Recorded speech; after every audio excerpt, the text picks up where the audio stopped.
In 2004, an internet user received a strange package that led them to a website. While nothing seemed out of the ordinary with this website, things soon took a cryptic and mysterious turn. The webpage appeared to be hacked by a sentient AI who attempted to contact users who visited the site before then reaching out to people through payphones across the country. Today, we're going to break down the details behind the immersive story known as I Love Bees. This is Red Web.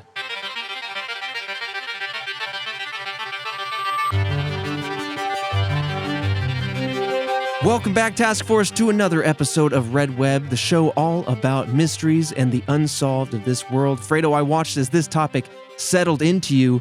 So, as I'm your resident mystery enthusiast and I walk you through all the mysteries, this is maybe the first week that you might know of the mystery going into it. Alfredo Diaz. Yeah. This one has to do with gaming. With gaming. Okay. Yeah. Yeah. I mean, it's going to become pretty apparent out the gate. It's well known. A lot of people listening right now might see this as a new topic, and that's totally fair. Yeah, so I don't want to give too much away. Right. I actually know this one, yeah. But we're going to talk about this story in real time. I don't want to spill the beans, but the beans are there to be spilled pretty quickly. Okay. So it becomes about the story behind this event, behind this case, as it were. Mm-hmm. And it's a long one. And I'm so excited for this one. Task Force, you've been asking for it for years. Oh, really? We cooked this one up finally. But asking for this one? Oh, yeah. Now, the thing about this one is, and the reason why it took so long, is there are so many details. Obviously, we're going to do our best to provide as many details as possible in the audio format, but it gave me an idea. I was cooking up something with Jillian on the back end. I'm thinking that this could make an amazing video essay, a more scripted video essay format that can provide visuals and really get into the nitty gritty as we look into more details. But suffice to say, we're going to take a look at this broad story, try to uncover as many details and puzzles as possible. But yeah, it's a hefty one. Okay. Yeah. So let me take you back to July 14th, 2004. A man named Stephen Peters received a strange package. Now, he was the admin for ARG Net. ARG Net is a hub for information on ARGs, how to play them, ongoing games, things of that nature. And of course, if you are a longtime listener, Task Force member, you know an ARG is an alternate reality game. So that's where we're starting. The package itself contained 3 bear-shaped bottles of honey, each of themselves containing several letters, 9 in total. Now, a few days went by. Peter didn't really think much about it until he posted on his blog on July 16th. He then realized these letters spelt out, quote, I love bees. Of course, being no stranger to ARGs, he decided to test the website ilovebees.com and found that it was active. Now, with this website, as the internet is kind of an ever-present existence, in our lives, the original site no longer exists. You can type in ilovebees.com and it won't come up, but a prominent player named The Bruce archived as much of this game as possible and hosts a mirror of this webpage on his original site, ilovebees.co. So you can still get an idea of what this looked like, get a little bit hands-on with it if you want, but it's a 20-year-old mystery. Oh, wow. Take. Yeah. Or, 19 and a half. Yeah, it's there. It's 20. Do you still count halves? No. In your 30s? No. Or you go by months? He goes by months. I go by days. I'm 360 months old, ma. 3 months. Days. Now, this website led to a simply made HTML site. Nothing out of the ordinary for the early 2000s. Okay. But this HTML site was for a small business called Margaret's Honey out of Napa Valley, California. On that page, it said, quote, this is my webpage mostly dedicated to beekeeping. I've been beekeeping for 7 years and I'm still learning. I have 3 hives and I produce and sell pure and natural honey, unheated and unfiltered, unlike grocery store honey. The About page described Margaret's Honey further, how she came to make honey and her various hobbies. The website was created for her by her niece, Dana.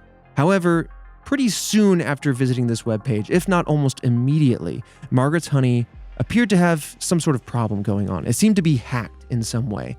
And this is, like I said, one of those kind of visual mysteries. I've never seen so many pieces of paper in front of you. I've got a huge outline. Over 150 episodes of this. Yeah, I got like 15 pages in front of me. So I'm going to give all the visuals to Fredo so he can react to them, but I'm also going to put them all on our social pages as we can. Halt module core was a hemorrhage. Control has been yielded to system parallel distributed reflex. Yep. Say grope. It might say grope on there. I know. Grope, seeker, attach princess, fail, message, evade, mission log, MIA, recruits. Countdown to wide awake and physical. Yeah. Make your decisions accordingly. Oh, yeah. So well, I'm happy it didn't just link there's you. There's plenty left. I'll coach you through the pictures as they come. Yeah. I'm happy it doesn't just link you to just a MySpace page that just crashes your computer because it's just littered with so much stuff on it. Music players, glitter falling from the sky. You know what I mean? All those glitter gifs. You know what I'm saying? People just go in and they just added a bunch of stuff and you could barely load the damn page. Right. Backspace, back. Glitter falling, top 12. Like, oh, God, I can't see it. The mouse is just a dragon. Yeah, it's a dragon. Roses around their picture, that anime, and it's just like it's just like a slideshow. Yeah, that was the early 2000s HTML. Dude, there's people right now listening going, MySpace, I don't even. I can't picture. What is that? I don't.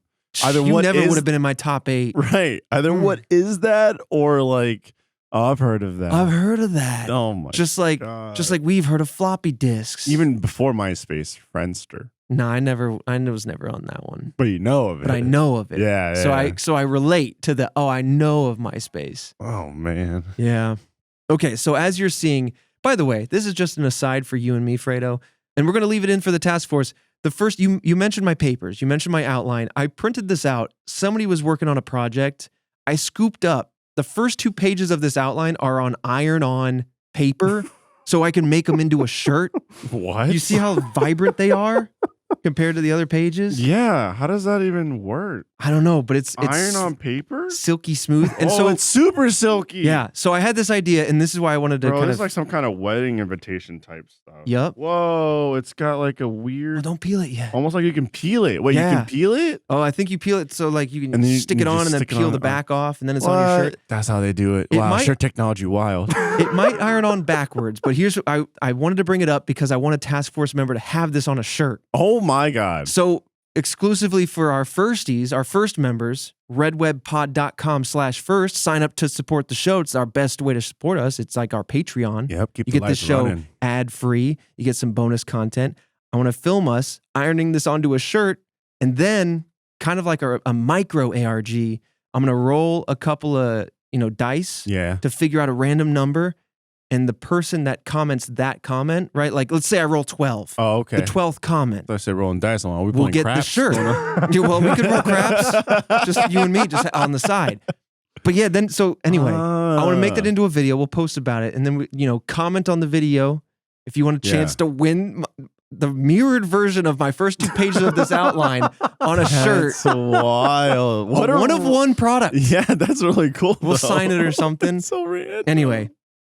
I wanted to do something with it because I'm feeling these silky smooth pages, but we have a lot to get through, so I'll stop distracting myself. So, as you kind of astutely pointed out, you have a basic website behind it, and then on top of that is a black box. It's kind of reminiscent of a command prompt. Yeah. This black text box overlays the website, and it says a few things. You read them out, but I'll give you a couple of them. Quote, halt, module core hemorrhage. Control has been yielded to the system peril distributed reflex.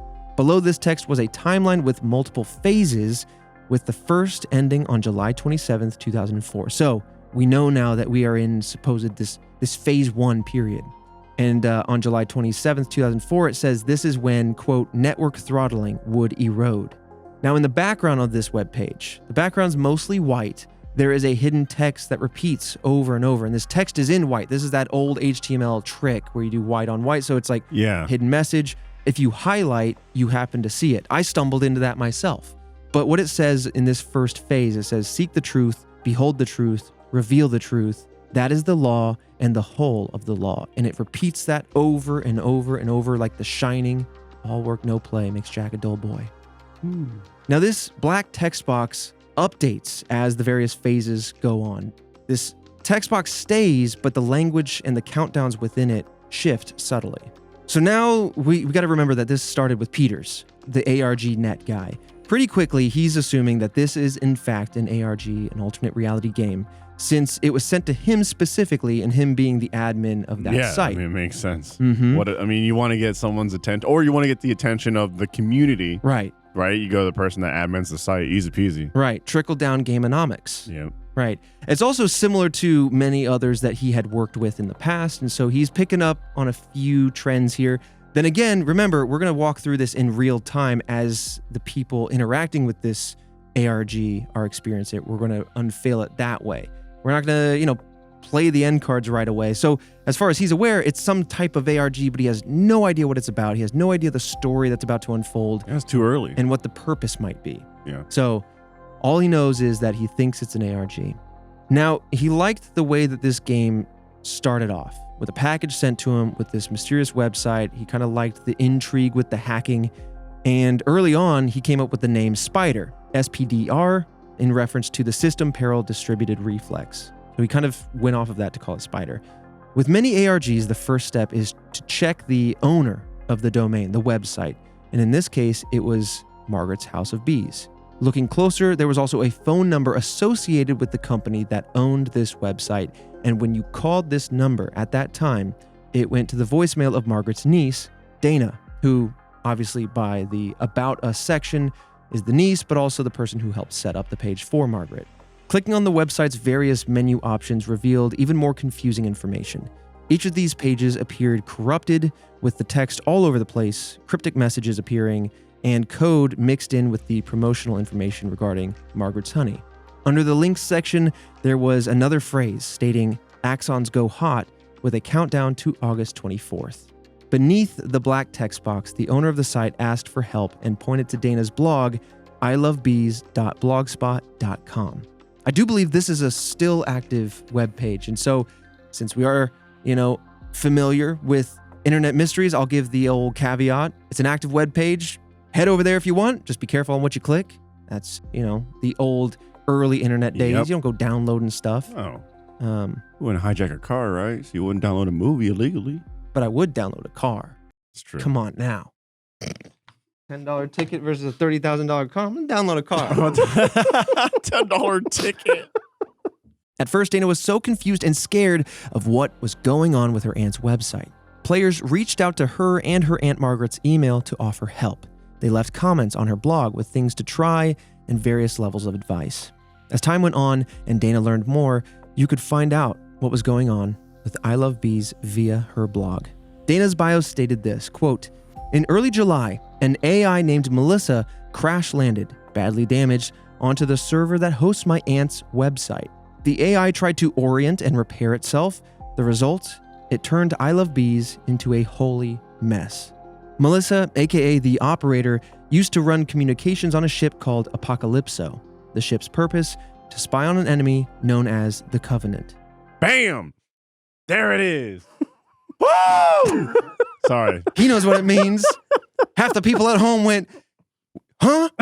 Half the people. What? Look, it's one of those things. If you know, you know. Mm-hmm. You know what I'm saying? Mm-hmm. And the people that know this go, there it is. Yes. That's the first big tell. Absolutely. But some people that might not know about this, there's two hints. Video game, Covenant, boom. Spoilers, Grand Theft Auto. Absolutely. Absolutely. Grand Theft Auto. Grand Theft Auto 6. It's also got the date and the trailer, 2004. Now, Dana's bio also states that the operator has started communicating again. Simply said, Dana is putting on her blog spot that the website has been taken over by an AI that has crashed into the servers, is damaged, needs help, and its main mission was to spy on this enemy known as the Covenant. And so it's doing whatever it can to use the website as a central hub to then leach out into the world and reach people. Damn, it's just some, story-wise, it's just some little old beekeeper's website made by their niece, and all of a sudden, boom, the Covenant war is on this site. It's happening. Right. Spy stuff. It's interesting because I know where this is headed, and I was always curious, how do they link? How do these two link? Yeah, And I never this is knew it. the true story behind this. I just know how it ends, and I have personal experience. Yeah, crash landing. So discussion for Spider seemed to occur primarily on two places: an IRC chat, kind of like the aim of its day, and Unfiction, a forum for discussing and playing ARGs. Discussion of I Love Bees started in July 17th of 2004, just a day after Peter's blog post. This forum called it the Haunted Apiary instead of Spider. So we have two different project names until I mean, history shows that it's referred to as I Love Bees now. Players of this ARG, of this game, nicknamed themselves beekeepers. And beekeepers began emailing Dana advice and received replies from her with speculation on the situation. So now you have a mystery that is communicating back. I love that term. Oh, that's like cool. the evolution of the mystery is like suddenly you see it, then it sees you, and then you interact with each other. Yep. Spooky. I love it. The beekeepers then looked into the source code of the website I Love Bees and even looked into the image metadata for clues. This is something we went whole hog on in the Cicada 3301 mystery, but basically using various software tools, you can look beyond the visual of an image. You can see the metadata behind it, any sort of hidden images, whether in the code or in the image itself, or if there's any just text-based messages hidden within the visual asset of an image. That's wild. Just the digital footprint, I guess. Like you can look at geographical data, who made it, when they made it, things like that. That's basic metadata, but sometimes you can also find embedded code and embedded messages that are like, it's a picture of a duck, but it actually says, go to this place and call this name, or whatever. So anyways, people are looking into all sorts of this stuff. And within these data hidden spots, they found messages asking for help, reports were in there, and there was actually a fantasy story that revealed the characters that would remain important throughout this game. And this is the biggest note. So some of those names are the Sleeping Princess, as you identified in that first screenshot. You have the Operator, aka Melissa. You have Pious Flea, like a little gnat kind of flea. And then you have the Widow/Spider. Okay. On July 20th, 2004, users who had emailed the address associated with the site received a disturbing email from Margaret. Quote, "Keep me. Odd behavior cry for help. I'm using it to make some of the messages. Have ever put together some of the messages. Just wanted to say that I'm not odd behavior, but I danger a voodoo witch that runs smear into the web, the forte, including the any enemies. I am sorry. Just wanted to say. I'm not much of an expert, but I wanted to find out more about ordering. Some of the messages, the forte. I can see the forte. Problem quite interesting. No idea who I'm part of. Have any enemies? Voodoo witch, voodoo parents, voodoo witch that runs into the web. Voodoo parents. Wanted to cover all my together at home, the forte of voodoo parents of mine. Voodoo parents, keep me. I wanted to find out more. I wanted to find out if there's anything I can do. Problem quite interesting. Time of need. I wanted to say that I'm using it, some of the messages, be some kind of cry for help. And if there's warning, voodoo parents, of cry for help. Voodoo parents wanted to cover all of my odd behavior into the web. And if you check, it might be some kind of seductive danger of get many people angry. But I wanted to find all these people willing to help. Very nice. Problem quite interesting. Love." Suffice to say, it's a very glitchy email where it sounds like an AI kind of losing itself, trying to speak to somebody and jumbling up a bunch of sentences that, if you scrambled, might make a more coherent message. I almost wonder, this becomes lore later on, but maybe the AI is going rampant at this point. That's what rampancy, that's what it's called. Yeah, rampancy. Forgot about that. In this world, AIs, when they reach the end of their lifespan, they become rampant. It's too much information that they've digested, and so from there, just to glitch out, and they start to break down. It's an interesting theory. It could be because the operator's damaged. Yeah, it really could be. But now this part's wild to me. Okay. And I also love it because this email essentially stands as a fractured mirror to the players. Beekeepers, they must have really been communicating with each other to figure this one out, but they realized that this message, this wild, nebulous, everywhere message, was pieced together by keywords from their own emails sent to the address.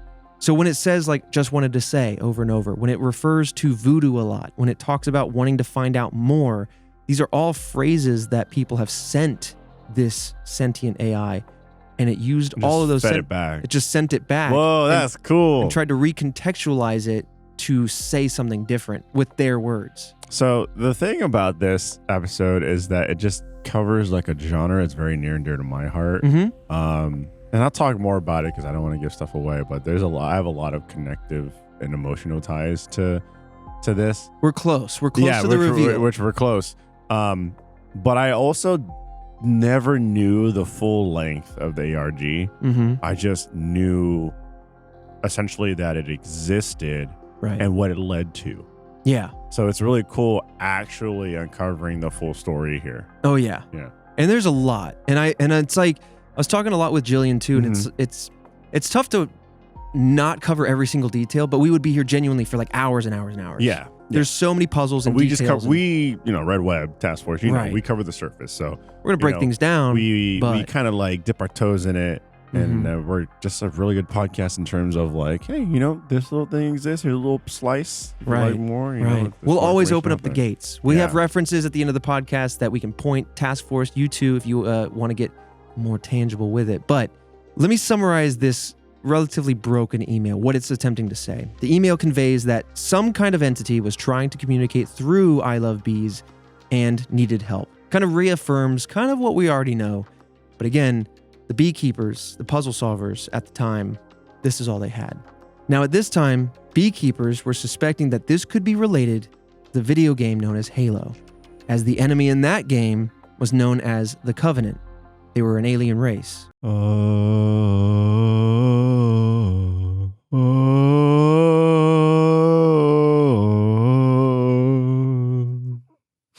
And that's a copyright-free rendition.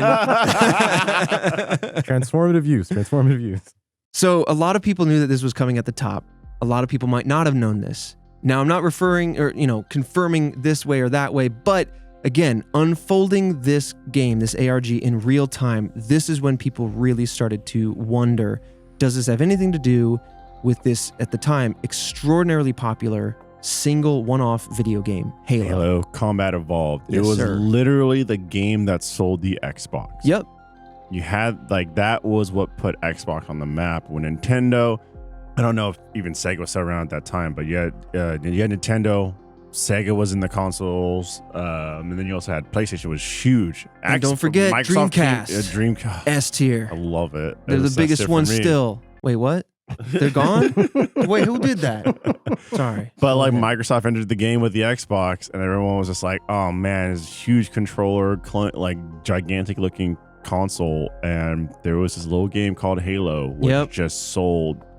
That was the console seller for them. Sure. Yeah. I remember the black and white buttons. Couldn't reach them. Yeah. It was very awkwardly placed and everything like that. It was like holding a basketball for a controller. Mm-hmm. Now, of course, you're very intimately aware with Halo. You're a gamer through and through. But in 2004, fans of the video game series Halo were long awaiting a sequel to that incredible game. They knew that it was an open-ended story, that they knew something must be coming. And that game, the original game, came out in November of 2001. So we're talking about almost 3 full years later by this point. The company behind Halo, Bungie, had been historically cryptic with their messaging and their storytelling, so fans were willing to jump in on any hint of Halo news. And for some extra background on the game, Halo is a futuristic sci-fi shooter where humans are attacked by the alien Covenant. The military in this universe makes use of extremely advanced artificial intelligence. We're talking 500 years in the future from right now, if not more. Now, eventually, the beekeepers got confirmation of their suspicions. By July 23rd, 2004, a cinematic trailer was uploaded online. And at the end of the trailer, the URL ilovebees.com flashed on the screen where normally you would see xbox.com. After visiting the site, many Halo fans wondered if this was by accident, that the link was not meant to be in that video for some reason, but they found the first beekeepers online, and now thousands more were becoming available, finding this webpage, coming into the folds, catching up on the ARG thus far, and then trying to backtrack, comb through everything on I Love Bees and trying to sort it all out. After July 27th, the black text box on I Love Bees said, quote, Phase 1 complete. More strange images and text appeared across I Love Bees as Phase 2 began. Hell yeah. Hell yeah. I mean, look. Oh, man. You have no idea what this game has meant to me. It is essentially the reason why I am here today. I just must talk about it, but I don't want to keep it too long. But go for it. Talk about it. Big on video games, right? Uh-huh. I professionally played FPS games. My career was entirely made out of this index finger on my right hand, just pulling that He held trigger. up his finger like E.T. Just pulling that trigger. Yeah. And like I grew up playing, I played a little bit of games here and there, but it wasn't until I went over to my uncle's house. He had all his friends there and an Xbox. They had Halo, and I wanted to jump in, and I whooped the hell out of my uncle and his friends. And that just set me down a path of like playing FPS games, which eventually led to me professionally playing, which eventually led to me getting a job at IGN where I talked and produced content around FPS games, which eventually led into a bigger streaming career based around FPS games, which I kept professionally playing. And that streaming career then helped me get over to Rooster Teeth, where I am now. And so like it's just this big, huge spiral that all started because I picked up Halo. Yeah. If I really want to backtrack it. So yeah, like Halo was big, man. I waited in line. I was the first one to pick up Halo 3 at my local GameStop. Like I was there, man. Like I was playing.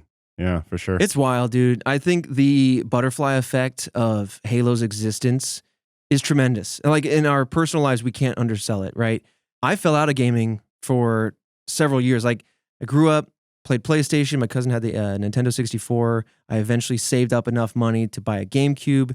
And I had a PS2, I believe, at that time. And then I kind of phased out for a few years. I went outside. I touched grass. Oh, man, touched grass. I played sports. I've heard of them. But then what dragged me back in, my friends all playing Halo 3 on the Xbox.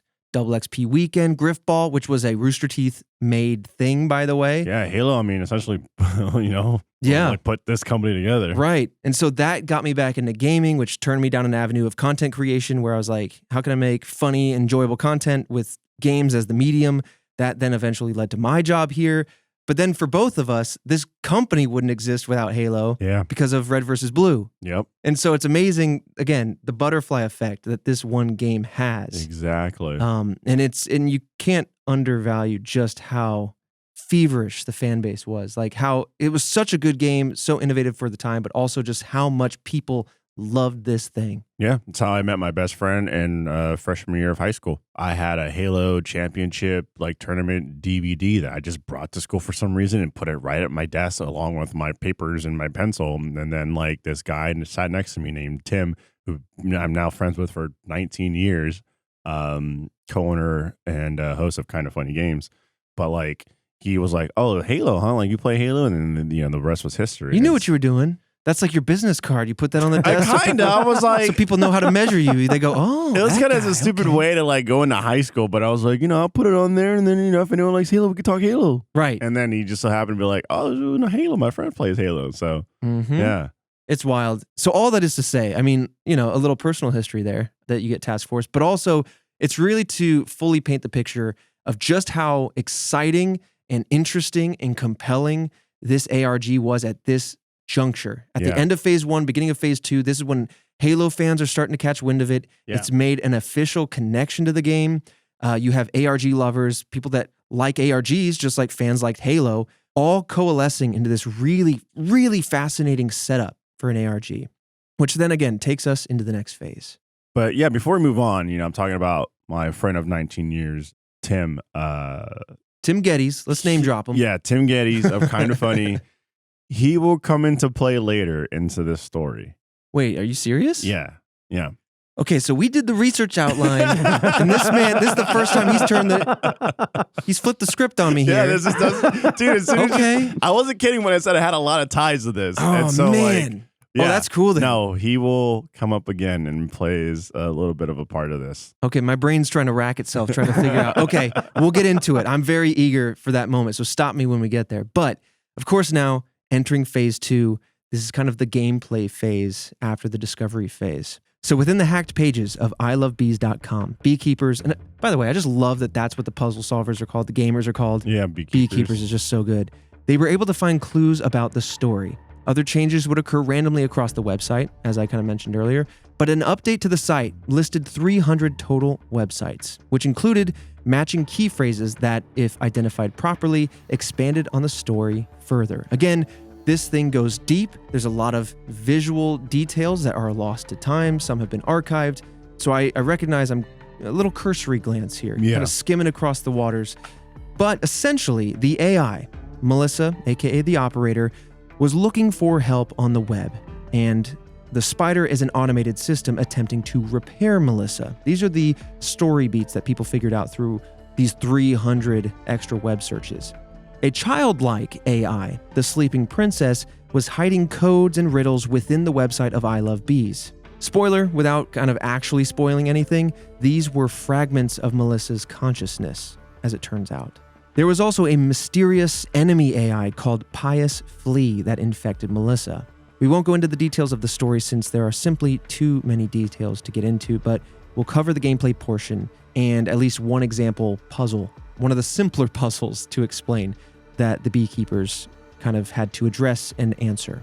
As I kind of teased earlier, I want to put it out there without promising it, but I, again, was talking to Jillian and I would love to do a follow-up video essay on this topic where we go straight to the point, provide some visuals, and get a little bit more into the details of it all.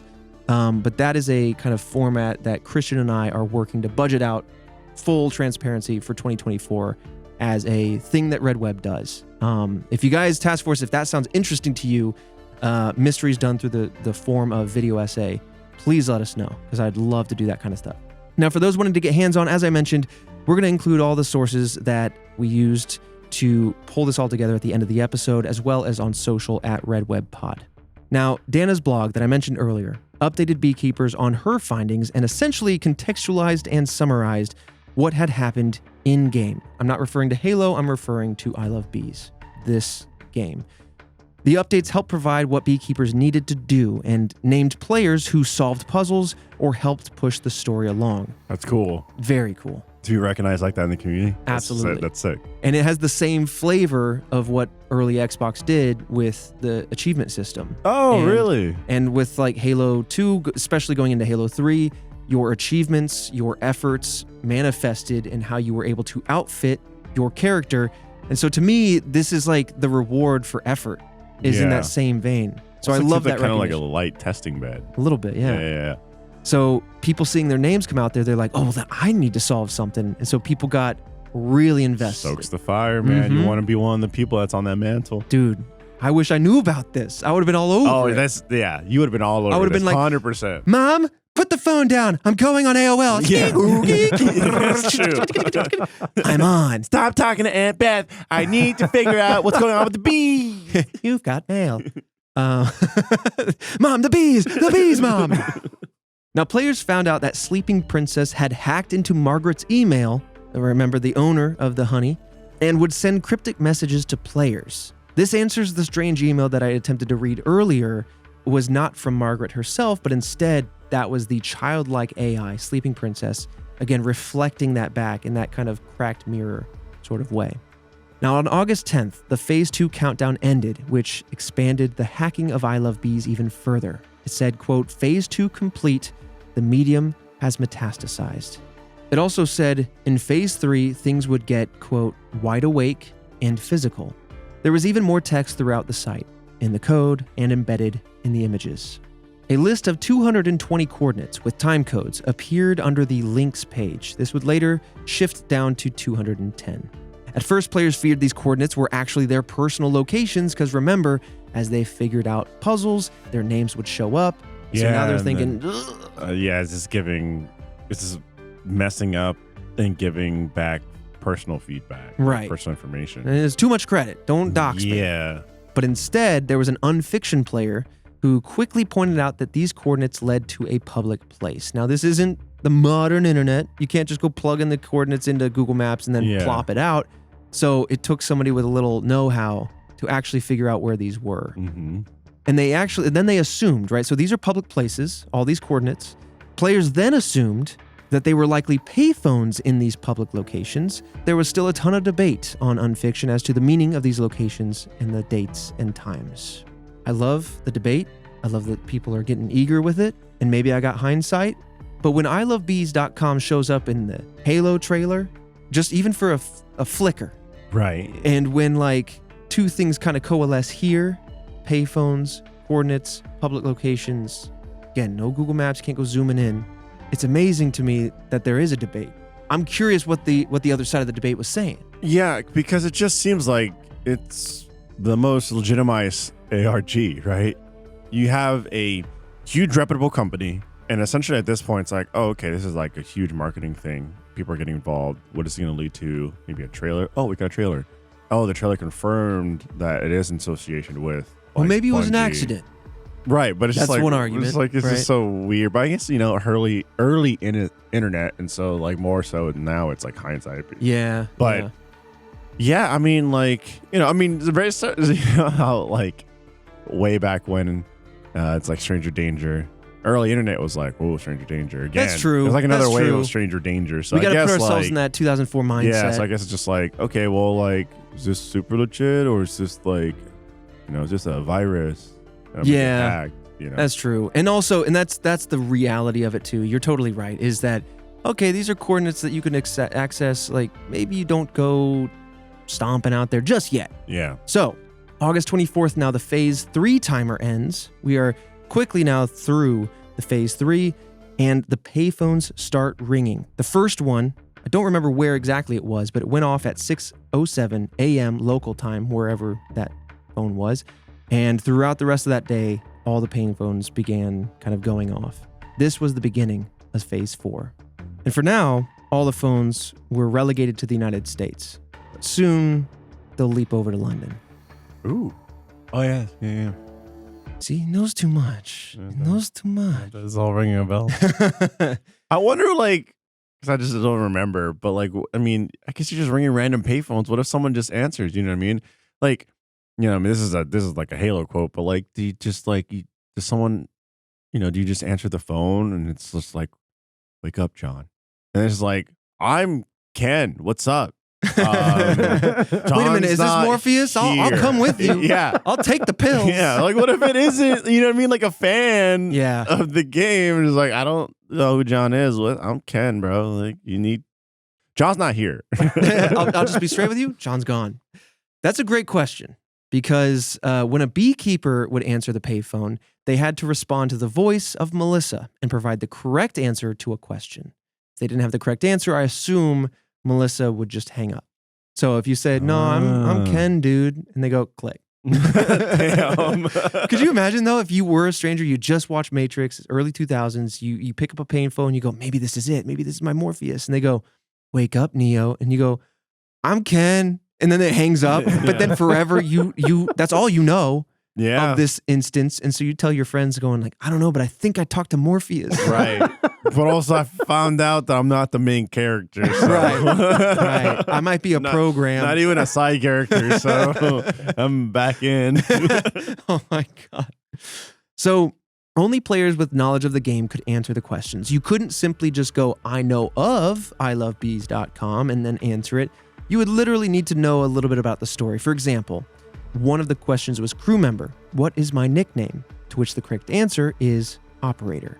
Correct responses to the calls led to audio files, or axons, as they were called, and those would be unlocked on I Love Bees. These axons, much like the ones in our brains, helped connect Melissa's memories, so the more that they unlocked, the more memories would come to fruition. If you got the question wrong, actually this is for you, you would hear, quote, purge the contents of your chatter. You would then hear an endless, spooky repetition of I love bees, until, if you were patient enough, she would hang up on you, unless you hung up first. You just sit there listening to a woman say, I love bees, until she goes, okay, fine, I'll hang up. Okay, bye. A progress bar then showed up on the webpage and it showed that there were 777 total axons rather than the initial 220, suggesting that more coordinates were bound to come in. This is where I have another image for you. So this shows kind of what it looked like on the webpage, how each of the coordinates were bundled into groups of 7, and there were a bunch of groups of those coordinates. This is so much. But it really feels like you're in like a hacker world when you're looking at this. Dude, it does, man. I'll be honest, I'm sorry, I'm not fit to join Zion and to fight against the machine. The machine! Because that's just a lot to look at. And I'm kind of tired looking at it. I look at that and I immediately think of my time in engineering and I go, that's an Excel spreadsheet. Yeah. And my eyes gloss over and I go, there is no spoon. Yeah. There is no cell. Dude, we would not be in Zion partying, bro. Hey, could you read the whole thing? There is no text. No, we wouldn't be down there bumping and thumping. No. Now, of course, as players kind of expected, there were waves of new coordinates revealed as time went on. This included some of the first international coordinates, as I teased, in London. This then escalated to Melissa asking beekeepers to take photos at payphones, photos which would later appear on the website I Love Bees. We have another instance of that for you. Hey. So that top image, you can see just groups of people out on the street, hanging out at phone booths. Damn, that's a giant group of people. What the hell? Hey, that's San Francisco right there, baby. Is it really? Yeah, it is. Wait, is Tim in that photo? Are you about to surprise me? That would be wild if Tim was in that photo right now. That would be wild. And there's actually a decent chance that he would be, but no, I don't see him. Yeah, baby. This is where you take the little trolley thing. Oh, yeah. This is downtown. Yeah, that's the Gap and Forever 21's right. Yeah. There's a cool ass pizza spot, like literally just like half a block down, and a record joint, but I don't think they're there anymore. Yeah, that's SF downtown. That's sick. That's so cool. That's really cool, man. Yeah, that's pretty wild. And I love that, again, in a deeper way now, if you're comfortable with it, taking a photo and putting it up on someone's random website, that, early 2000s bravery. But it's so interesting now that it's interacting with people and now showcasing people, not just their names as they puzzle solve, but as they do the thing. And it's like, and it definitely starts to feel at this point a little bit more like a marketing stunt. It starts to for sure get a little bit more into the promo side of it all. But I also just think that this is so unique. Again, thinking in 2004 terms, to see your face on any page. Friendster and MySpace are like super new at this point, right? Yeah. If not even around and you're yet. seeing, if anything, you're seeing yourself on your personal pages, right? Yeah. And someone has to go to your personal page to see you. But now you're like, here, look, I'm on the mystery. Like, whoa, look, that's me. That's so cool. Now, before we continue, we are the movie podcast about mysteries. Yes, we are. When did the payphone come out with Colin Farrell? I was gonna mention that. Like, could you imagine? Like 2 minutes ago, I was like, could you imagine? Did you just open it thinking it's I Love Bees, but really it's someone's holding you hostage in a paper machine. You got a line of people lined up going, oh, it's gonna be my turn. They're rubbing their hands. They're going, oh, it's gonna be my turn to talk to Melissa, aka the operator for I Love Bees, a website that's been taken over by a sentient AI from the great beyond. You open up the creaky door. The phone rings. You're like, it's my time. There's a long line behind you. You grab the phone and it goes, don't move. Close the door. You're not leaving. And then the whole movie unfolds.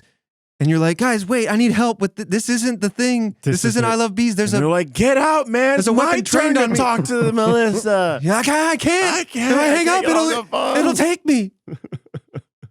Dude, that was a good movie, Colin Farrell. It's very good for a single location movie, essentially. It's so good. All right. Now we've got these new coordinates. It's leapt the pond. It's talking to people over in London now. Photos start to appear on the website. Now, beekeepers were dedicated and they traveled all over the place to answer these calls. And according to online discussion, one beekeeper actually, visited a payphone during Hurricane Ivan.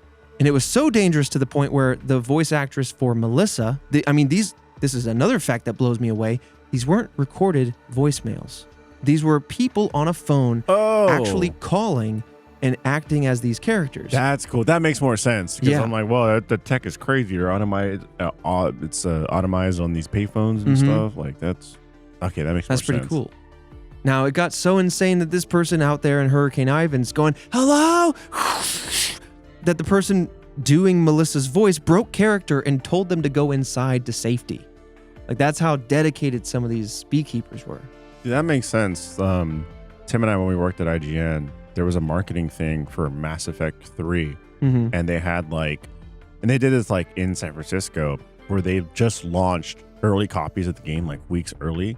They put them in these weather balloons that went into the atmosphere. Whoa. And they were set to come down. And so it's here's the coordinates to track it. So if if it lands and you get to it first, you get an early copy of the game. Well, they missed the mark of where they were supposed to land. So they landed in the forest in the south of San Francisco. So Tim and I went on this, we were telling our boss at IGN, please let us go. We were super new at this point. Yeah, please we got to get footage. We'll film the whole thing. Please let us go. We were not even on camera at that point doing stuff. So we went.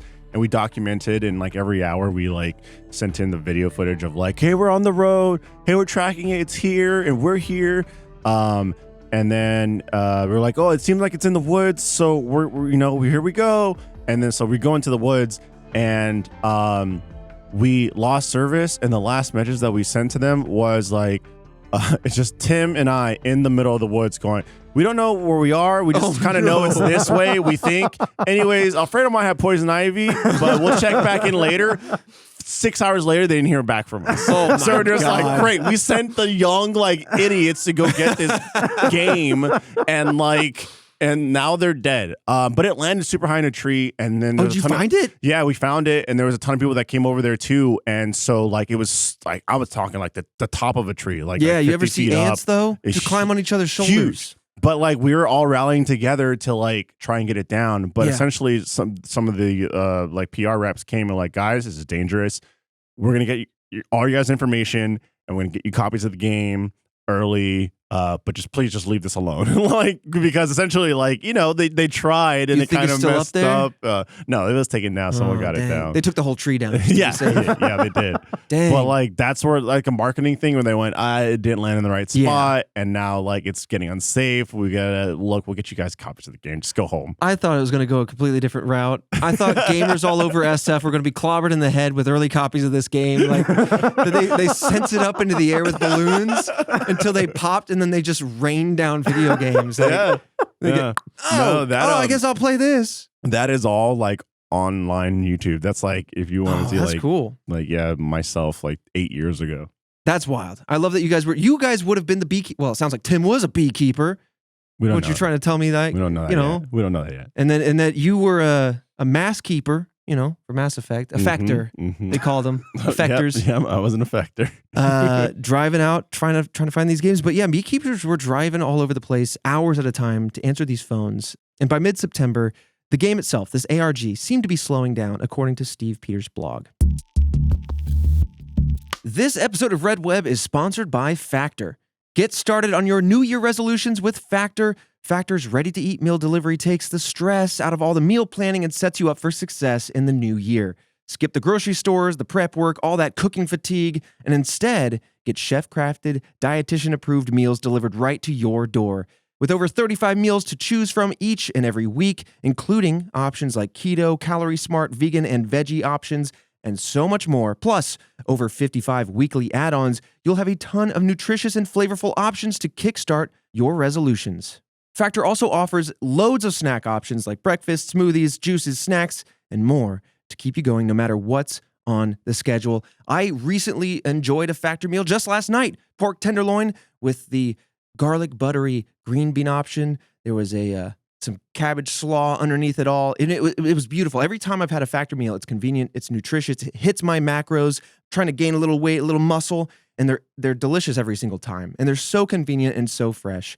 So if that interests you, head to factormeals.com/redweb50, aka redweb50, and use code redweb50. Again, that's a 50 at the end to get 50% off. That's redweb, REDWEB 50 at factormeals.com/redweb50 to get 50% off. This episode of Red Web is sponsored by BetterHelp. Around New Year's, people can get obsessed with how to change themselves instead of just expanding on what they already are doing right. Maybe they finally organize one part of their space and now want to tackle another, or maybe they're taking supplements every morning and now want to actually eat breakfast as well. That would be me. They got me.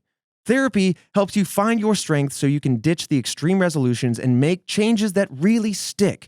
I really enjoy how accessible BetterHelp is. You go to their website, they have a simple survey to fill out so they can get to know you and make sure that they find the right therapist, which is the number one factor in finding help through therapy. Also, the fact that you can switch at any time to a new therapist, no cost, find that right person, and it's all online. I love all of it. It makes it so much less daunting. If you're thinking about starting therapy, BetterHelp is a great option. It's entirely online, like I said, and it's designed to be convenient and flexible. All you have to do is fill out that survey I mentioned, and they'll match you with a licensed therapist. Plus, you could switch therapists at any time. Celebrate the progress you've already made. Visit betterhelp.com/redweb today to get 10% off your first month. That's BetterHelp, HELP.com/redweb. This episode of Red Web is sponsored by Rocket Money. You ever feel like your subscriptions are taking over your life? We're all subscribed to something these days. That's just how the cookie crumbles. But guess what? There's a superhero in town, and it's called Rocket Money. Rocket Money is the personal finance app that finds and cancels your unwanted subscriptions. They monitor your spending, and they will help you lower your monthly bills. You can see all of your subscriptions in one convenient place, and if you see something you don't want, you can just cancel it right there in-app with a tap, and they're going to handle it all for you. You never have to get on the phone with customer service, do that whole rigmarole of 15 minutes of this and that and the other. No, Rocket Money's got you covered. I really appreciate that fact. I know Fredo's used this, but I've dabbled with it as well. The fact that you can monitor all your spending from all your cards in one app, cancel everything. It's a one-stop shop for saving your finances and monitoring your spending. I love that. And Rocket Money has over 5 million users and has helped save its members, on average, $720 a year. With over $500 million in canceled subscriptions, you could be part of that wave, baby. Stop wasting money on things you don't use. Cancel your unwanted subscriptions by going to rocketmoney.com/redweb. That's rocketmoney.com/redweb. And just in case, I want to make sure you're on board the rocket, rocketmoney.com/redweb. This episode of Red Web is sponsored by ZBiotics. If you're looking for that surefire way to wake up in the morning feeling fresh after a night of drinking, it's with ZBiotics. ZBiotics pre-alcohol probiotic drink is the world's first genetically engineered probiotic. It was invented by PhD scientists to tackle rough mornings after drinking. They've got those buff minds. Here's how it works. When you drink, alcohol gets converted into a toxic byproduct in the gut. It's this byproduct, in addition to dehydration, that's to blame for your rough next day. ZBiotics produces an enzyme to break this byproduct down.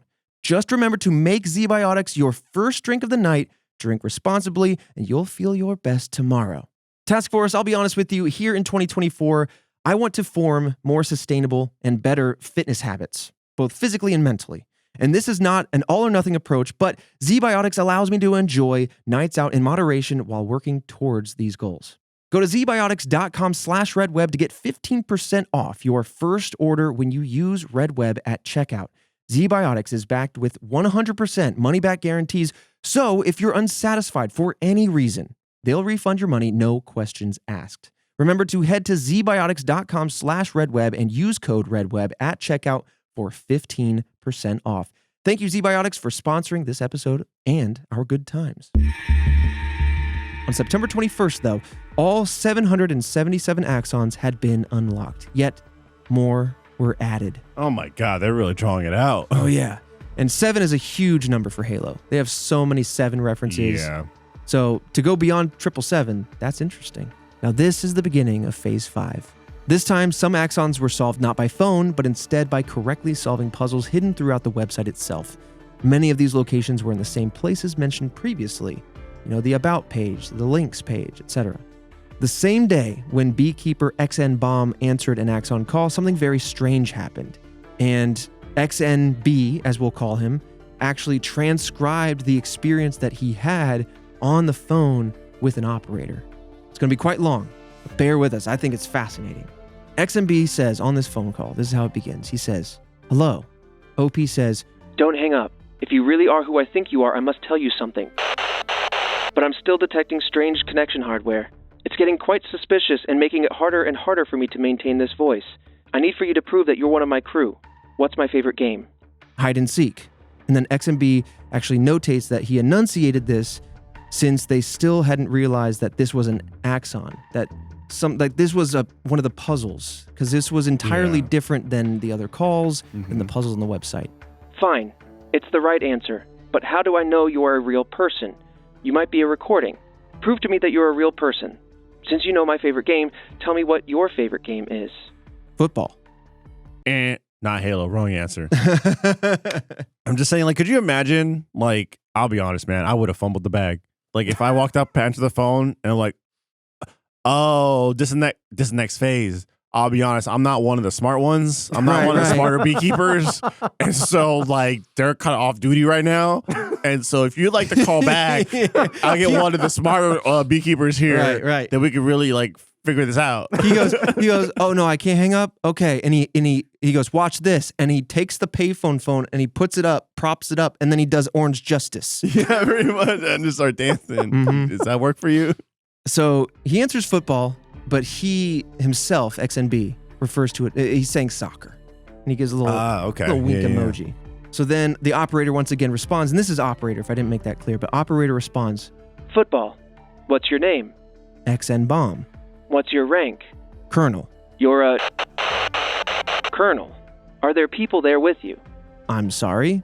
Are there people there with you? Yeah, it's kind of noisy here. Gas station. How many people would you say are around you? I don't know, I'd say 5 to 10.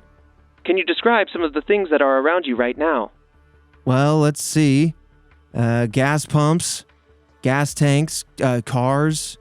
There's a highway, there's some trees, the sky. You are a real person. It's been a long time since I've contacted anyone. Oh, I'm so glad to talk to you. I don't... Without people to look at. Are you still there? Oh, yeah. Sometimes people don't think we need them, but we do need them. Oh, yeah. People are important. It's good to have relationships. Colonel, I can't remember my own life. I need memories. Can you tell me about a time when you felt lonely like I do? Yeah, well, let's see. Once I was out in the woods with a bunch of people, and a couple of them got lost, and I was responsible for getting them back in one piece, and I was a little worried, and I was a little worried that something very bad happened to them. And then he notes that at this point he was kind of snickering to himself because he realized he was transcribing all this to then put it on the website. I assume he's kind of making up this particular story to feed the narrative here. Operator says, What happened to them? Well, after about 2 or 3 hours, we finally found them. They'd thought they'd heard a bear and went scurrying off into the woods. It was probably a lot scarier for them than it was for me, but it was an experience. I would expect so. It is obvious to me that you are a trusted crew member. Now that I know that you are real and that you can be trusted, I have to tell you something. I have information that confirms, and it can't be compromised.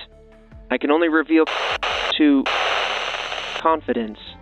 And I have find my home base. Some sort of rogue process. It's important that I broadcast this information, but this hardware is public and it's not reliable. Is there another number or reliable line that I can transmit information to you?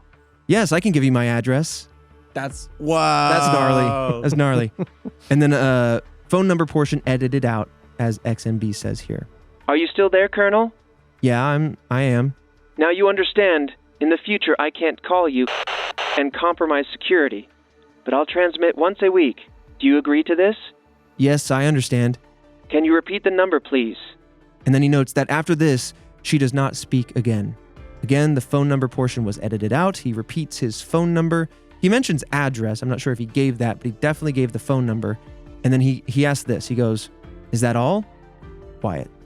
"Hello?" Click. Call ends.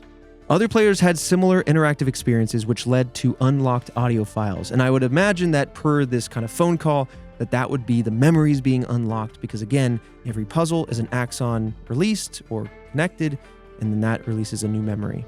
Their names and ranks appeared on I Love Bees, and Dana's blog updated to inform players that this was Melissa accepting calls and that she considered the beekeepers her crew.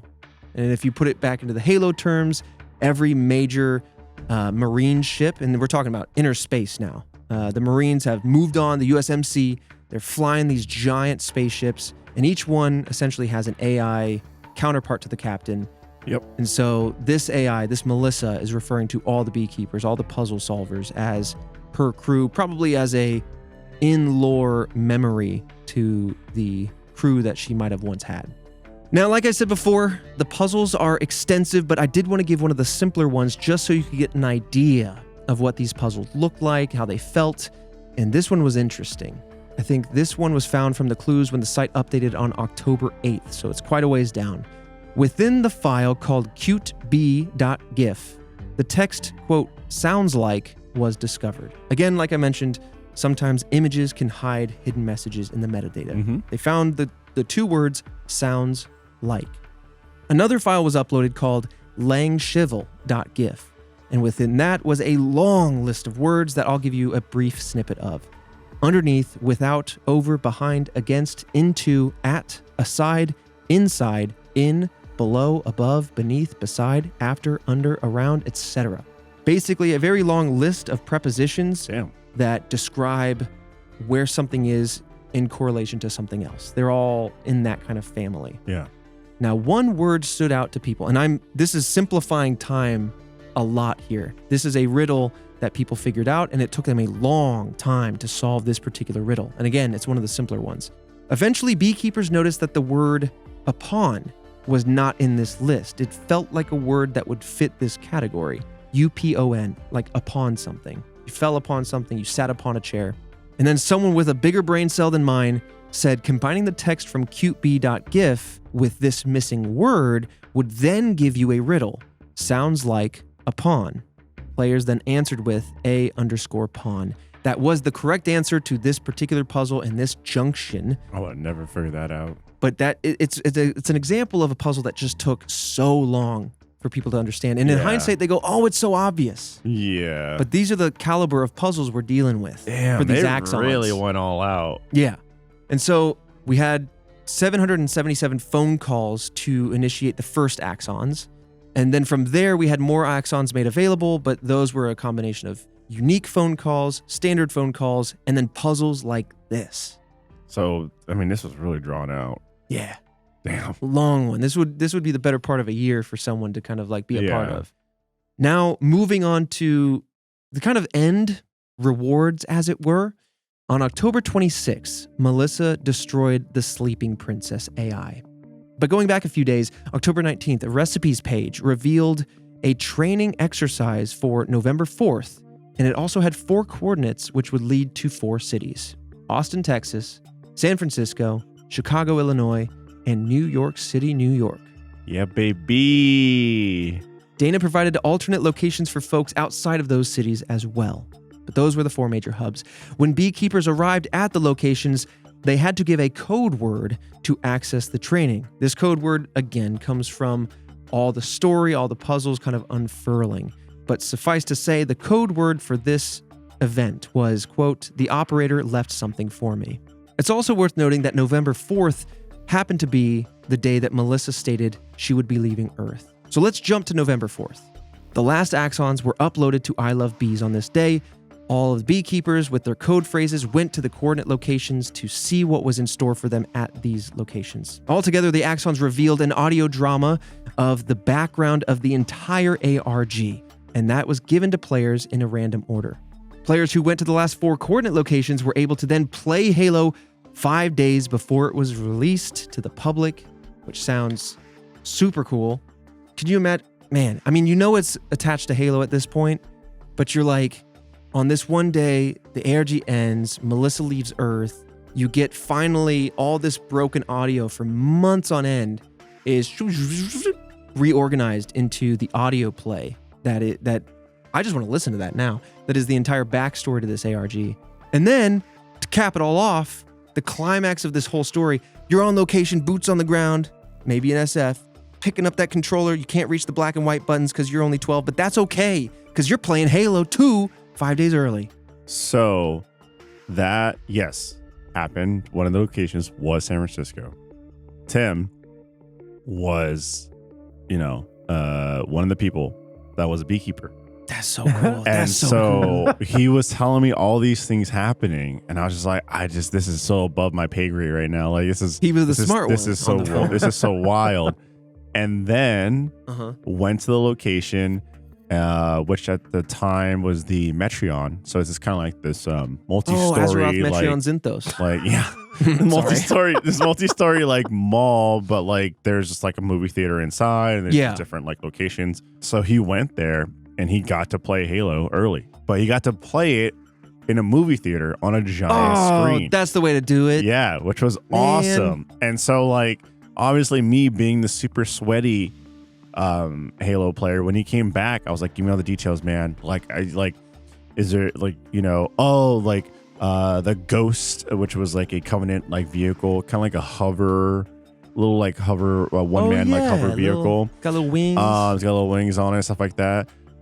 In the first one, it was like indestructible. And then he was like, no, you can destroy it in the second one. You can break it apart piece by piece and then actually destroy the vehicle. So like, and then he was like, you can dual wield weapons. And so he played, he got to play Halo 2 early, and then he came back and shared all the deets. And I was like, oh my God, like, I can't believe you can destroy Ghost now. That's crazy. All right, so capture the flag. I'm going to be able to like take a rocket, destroy it hypothetically. And then so that way I want to do it. Like, right. And so like, it was really cool. But like, he was a beekeeper. And he got to go play this game early, and it was damn cool. I knew it was coming because you hadn't said anything yet, and I'm coming up to the end of my outline, and so I'm like, wait a minute, SF is one of the cities, and it's coming up on playing it early. That's all I got left almost. Yeah, he was a beekeeper, and that's the game to play early. You know, we get a lot of beta access these days. A lot of games come early. Exactly. This is the hypest game of its time. Yep. The hypest sequel, and you get to play it 5 days early, which was like. Not a thing, not a normal thing. It was one of the biggest games of the decade, one of the biggest games to ever be released. Mm-hmm. And this is during a time, not like you said, nowadays, you get early access to everything, right? Sure. Days early, et cetera, et cetera. I mean, movies you can go see on a Thursday night, you know? Yeah. Like not midnight anymore. No, not midnight. 6 p.m. Yeah. And so you can get like access to all these things early. There's always early access, betas and whatnot, alphas, betas. And this is like during a time where like the internet wasn't like this big, huge thing. No one really like knew how to like navigate it, but also people didn't get access to stuff like this. You know what I mean? Content creation wasn't like a huge thing. No, you know, way. like YouTubers, influencers, all that kind of stuff that now get early access to things. Like that was for like companies that like IGN or GameSpot that were like these distinguished companies that were, you know, like reporters and stuff like that. Yeah. And so for the general public to get their hands early on something like this and on the scale of like doing it in a movie theater, like it was unheard of. Dude, it was massive. That's so cool, but also so wild to think about. Yeah. Like, and that's what I love about doing this show, Task Force, is really trying to remind you of the mindset as these puzzles go out, as these mysteries unfold, as the true crime scene is investigated. It's trying to like immerse yourself in that moment. And this is a moment that you lived very vividly, but we both, or all three of us here in the room, have kind of lived through. And it's wild to think about a time just 20, 21 years ago that, or no, 19 years ago, that this industry just didn't exist. I mean, you have Rooster Teeth there, like talking to Bungie because they're going, how did you do what you did with the cameras to make a show? We need to know that so when we make this next game, we can like, because this is clever. We need these tools built in. Yeah. You have IGN as like journalists kind of like spreading the gap from like old media to this new confangled internet thing.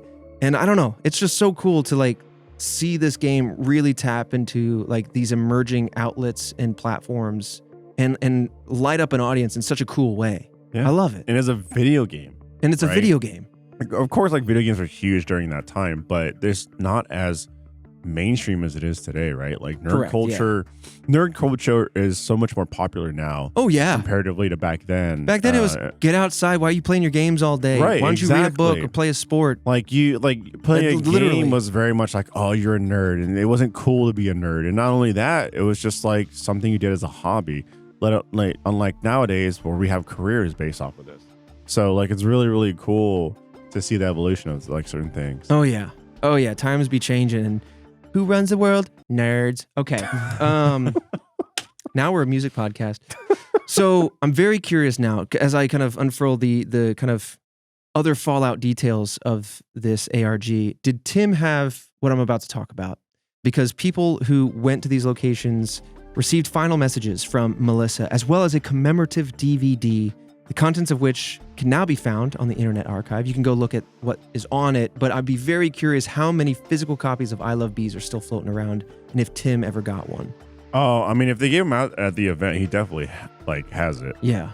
That feels like a kind of funny, like, how'd you get that thing? Yeah, you know what I mean? No, for sure. No, if they gave him out at the event, he had it. Yeah. I can't recall. You gotta send him a text. I'm very curious. Yeah. Do you have this? And he'd be like, why are you asking? Obviously. Obviously, I do. So now, what's interesting too about the SF location, it's the location that Margaret's Honey is headquartered in, where the server was that Melissa crashed into, and also one of the cities that hosted this event. And so there's something a little bit particularly special about SF. And I'm sure it's maybe because Bungie had an office there, you'd have to tell me. But at the SF event, beekeepers were able to meet some of the puppet masters, as they were called, i.e. the creators of I Love Bees, also i.e. aka 42 Entertainment. Those are the people that were behind Bungie's ARG. Oh, that's really cool. Yeah. Coming back to the game and the game lore, to kind of conclude this a little bit more, the spider removes the pious flea from I Love Bees, and a new timer was added to the site. This time, it was more than 500 years from that day. It was November 9th, 2552, and this is supposedly when Melissa would be returning, but also in the Halo storyline, that is the year the Covenant attacked Earth to kick off all of Halo. Yeah, and then glass the planet. Mm-hmm. Halo 2 ultimately released on November 4th, 2004, though none of the lore of I Love Bees appeared in the game. No. Now, to kind of conclude this wild ARG, there's a few hanging chads, as it were. I want to break down a few odds and ends in the Halo puzzle universe. It is somewhat debated whether the story of I Love Bees is canon, but there are aspects of I Love Bees that greatly influenced the future Halo games. For instance, the mysterious audio files, which were made by 42 Entertainment, as well as the glyphs that you can see visually, both of these items in Halo 3 ODST. And according to a gaming/Halo YouTuber who covered I Love Bees, as well as a few of these other mysteries, Rocket Sloth, when you put all these together, the glyphs form somewhat of a honeycomb. I would say it's up for debate. You might be leaning that direction. Yeah. But it does have a bit of that honeycomb shape.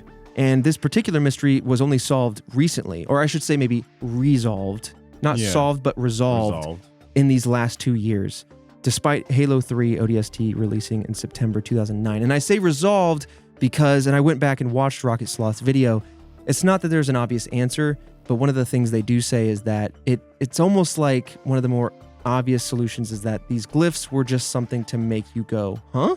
And ask questions. I don't think that every curiosity in Halo has a particular answer, but they are very good at making you ask questions, and sometimes those bear fruit. Another example of that being in Halo 3, one of the other unsolved mysteries of the Halo franchise is the Sand Trap Cipher. Sand Trap was one of the multiplayer maps. It was quite big. It was for big team battles and whatnot. It was one of my favorites.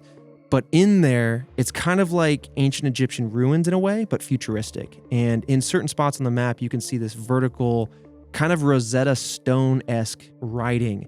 And a lot of people have tried to pull that off, try to translate it, try to figure out what that cipher says. It's entirely possible that it says something and it just hasn't been cracked yet. Jesus. We know ciphers that have lasted longer. The Zodiac cipher, for example, lasted way longer and it finally got cracked. So maybe 20, 30 years from now, it'll get cracked. Crack that jam. Or it could just be something that was just like it's thrown up. a designer kind of made and it looked cool.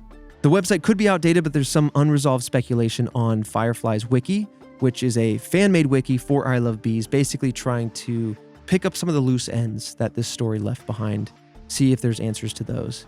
And it also looks like there's still some speculation over which character said what in text pieces on I Love Bees, basically saying that black text box that came up, some of it's obviously Melissa, aka the operator, but some of it is also like, well, that doesn't feel in character for her. Is that somebody else? Is that one of the other AI? For example, that hidden tiny text in the background that repeats, apparently that's Pious Flea. So some of the text on the website has a clear owner and some does not. So a few loose ends. Okay. Yeah. But as I mentioned, some resources we looked at to kind of pull this whole thing together. You have the Internet Archive's Wayback Machine, takes snapshots of old websites and then keeps them for forever. You have the Bruce.net/I Love Bees, Firefly's Wiki, of course. The Unfiction forums were saved on the Wayback Machine, so we could actually check that out. Check out mirrors of ilovebees.com as well. So again, Wayback Machine covered a lot. And then the Net Ninja Wiki. So to pull this all together, this is probably one of the largest and most involved ARGs. And I love that it also has a clear and succinct end, not only to the story, but the fact that it manifested in, whether it be a product, a thing, an event, whatever, it manifested in multiple ways. It's so cool. Because a lot of them don't.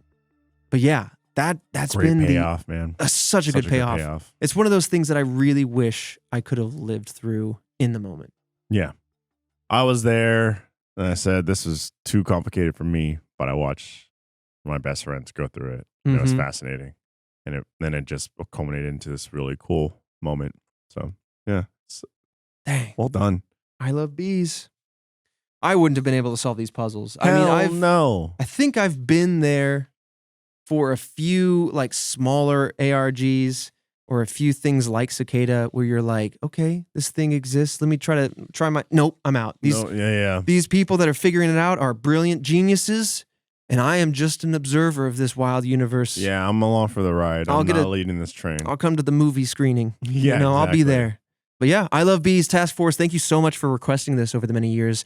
Sorry it took so long to get to, but I'm so glad we did it. We're kicking the year off strong. Yeah, how's it going? With a hefty ARG. And again, I don't know. If you want to support the show, get this show ad-free, as well as some exclusive bonus episodes of case files and a chance to win the first 2 pages of this outline on a shirt. Because I'm going to do it. I forgot about that. You can become a first member. It's essentially, like I said, it's our Patreon. Go to redwebpod.com/first, and you're going to see all the other benefits that I didn't even mention, plus the ones I did. And for $5.99 a month is the best way to support us. So thank you all so much in advance if you do become a first member. Happy New Year's, boys. Kick it off strong. Yeah, well, I definitely have another spooky one for you next week. Okay, well. Right here. Take the year off. It's been a good year. So, Fredo, I'll see you right back here next week, or I'll just be alone for yet another mystery.